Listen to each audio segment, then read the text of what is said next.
और चलिए अब बात उत्तराखंड की। उत्तरकाशी की सिलक्यारा टनल में रेस्क्यू ऑपरेशन का आज 15वां दिन है। बीते 15 दिनों से 41 मजदूरों को टनल से बाहर निकालने के लिए ऑपरेशन जारी है, लेकिन ग्राउंड जीरो पर अब तक वो सफलता नहीं मिली है जिसका इंतजार पूरा देश कर रहा है। लिहाजा अब रेस्क्यू टीम ने प्लान बी पर काम करना शुरू कर दिया है। क्या है टनल में जारी ऑपरेशन का प्लान बी, देखिए इस रिपोर्ट में।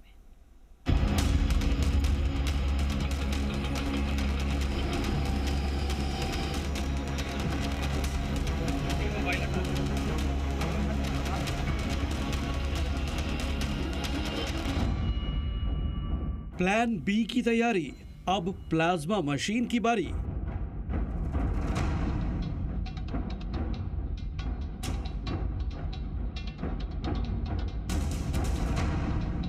ऑगर मशीन में आई बाधा, रेस्क्यू मिशन फिलहाल आधा।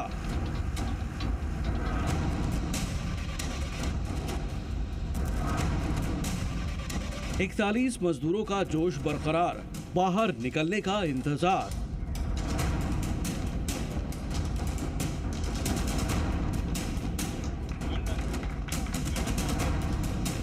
उत्तरकाशी में टनल में बीते 15 दिनों से 41 मजदूर फंसे हुए हैं।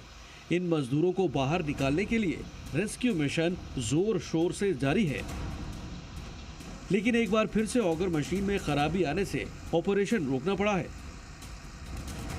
ड्रिलिंग के दौरान सरिये के बड़े जाल में ऑगर मशीन का ब्लेड फंस गया, जिसकी वजह से बचाव दल को ड्रिलिंग का काम रोकना पड़ा। मुश्किलें यहीं खत्म नहीं हो रही, बल्कि ऑगर मशीन की खराबी को दुरुस्त कर पाना भी आसान नहीं है। ऑगर मशीन में बार बार आ रही खराबी के बाद अब रेस्क्यू टीम, एक्सपर्ट्स और सरकार प्लान बी पर भी विचार करने में जुट गई है। हालांकि रेस्क्यू टीम मजदूरों से महज 10 मीटर की दूरी पर है, लेकिन मजदूरों और रेस्क्यू टीम के बीच पड़े मलबे में चट्टानों और सरिये की मौजूदगी मुश्किलें खड़ी कर रहा है। लिहाजा बचाव दल मैनुअली ड्रिलिंग पर विचार कर रही है। इसके लिए वहां वर्टिकल ड्रिलिंग की तैयारी चल रही है। इसके लिए वर्टिकल ड्रिलिंग मशीन को इंस्टॉल किया जा चुका है। इस अभियान को अंजाम तक पहुंचाने के लिए ओएनजीसी और एसडीवीएनएल की टीम पूरी तरह तैयार है।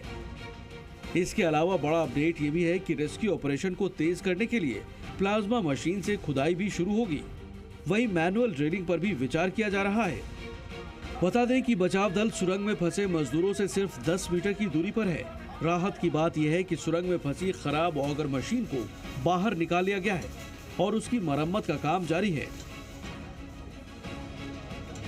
बाहर जहां वर्कफोर्स काम कर रही है वहां अब 2 तरीके इस्तेमाल किए जा रहे हैं और शायद कुछ देर में एक तीसरा तरीका भी इस्तेमाल किया जा सकता है। अगर वहां पर जगह रही काफी, अगर स्पेस रही काम करने के लिए, तो जो तीसरा तरीका हमने बताया था ड्रिफ्ट तरीका, वो भी शायद अपनाया जाए।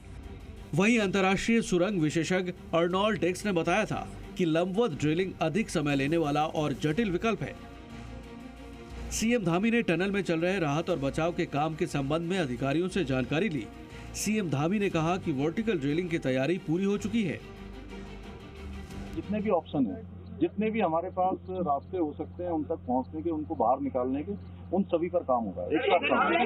सारे ही संसाधन यहाँ पर उपलब्ध हैं और जो संसाधनों की आवश्यकता पड़ रही, जैसे प्लाज्मा कटर यहाँ पर नहीं था, प्लाज्मा कटर तत्काल मंगाया गया है। अन्य भी जो संसाधनों की आवश्यकता पड़ रही है, चाहे अन्य टेक्नोलॉजी की आवश्यकता पड़ रही है, सभी यहाँ पर उपलब्ध करवाए गए। इस बीच सुरंग में फंसे श्रमिकों को उनके परिवार के सदस्यों से जोड़े रखने के लिए एक लैंडलाइन सुविधा स्थापित की गई है। बीएसएनएल ने यह सुविधा मुहैया कराई है। बीएसएनएल के मुताबिक एक टेलीफोन एक्सचेंज स्थापित किया है, जहां फोन में इनकमिंग और आउटगोइंग सुविधाएं होंगी। वो अपने परिवार से बात कर सकते हैं। साथ ही अधिकारियों ने टनल में फंसे हुए 41 मजदूरों के तनाव को कम करने के लिए मोबाइल फोन और बोर्ड गेम दिए हैं। जाहिर है टनल में चट्टानों से जंग के बीच 41 मजदूरों का हौसला बुलंद है। लिहाजा भले ही उनके बाहर आने में देरी लग रही है, लेकिन उनके बुलंद हौसले की वजह से ही रेस्क्यू मिशन में जुटी तमाम टीमों का जोश हाई है। उत्तरकाशी से अंजलि सिंह के साथ ब्यूरो रिपोर्ट, जी मीडिया।